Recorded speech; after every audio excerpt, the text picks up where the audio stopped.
ဒေသခံတွေကတော့ဒါဟာကျင်းစာတင့်နေတဲ့နဂါမင်းတစ်ကောင်ကြောက်ဖြစ်သွားတာလို့ယုံကြည်ကြပါတယ်ဒီကူထဲမှာမွေကောင်းပုံစံကြောက်တုံးကြီးလည်းရှိတာကြောင့်နဂါကြီးကကူကိုစောင့်ရှောက်နေတယ်လို့ယူဆကြပါတယ်ဒါဟာကြောက်တုံးကြီးတွေလားဒါမှမဟုတ်ကျင်းစာတင့်ပြီးကြောက်ဖြစ်သွားတယ်မွေကြီးတစ်ကောင်လားထိုင်းနိုင်ငံဘုံကန်ခရိုင်မှာရှိတဲ့နာဂါကူထဲမှာ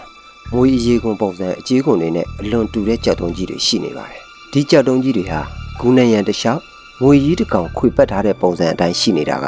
တကယ့်ကိုမယုံနိုင်စရာပါပဲဒေသခံတွေရဲ့အဆိုအရဒါဟာလွန်ခဲ့တဲ့နှစ်ပေါင်းများစွာကကျင်းစာတင့်ခဲ့တဲ့နဂါမင်းတစ်ကောင်လို့ယုံကြည်ကြပါတယ်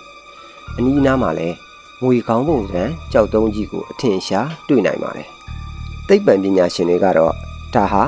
နှစ်သန်းပေါင်းများစွာအတွင်းအပူအေးတံကြောင့်ကြောက်တုံးတွေအကွဲရာကနေဖြစ်ပေါ်လာတဲ့တဘာဝဖြစ်စဉ်လို့ဆိုပါတယ်တင်ရောဒါကတဘာဝရဲ့ဖန်တီးမှုလို့ထင်လားဒါမှမဟုတ်ကျင်းစာတင့်နေတဲ့နဂါကြီးလို့ထင်လားအဖြေကိုကွန်မန့်မှာရေးပေးခဲ့ပါဦး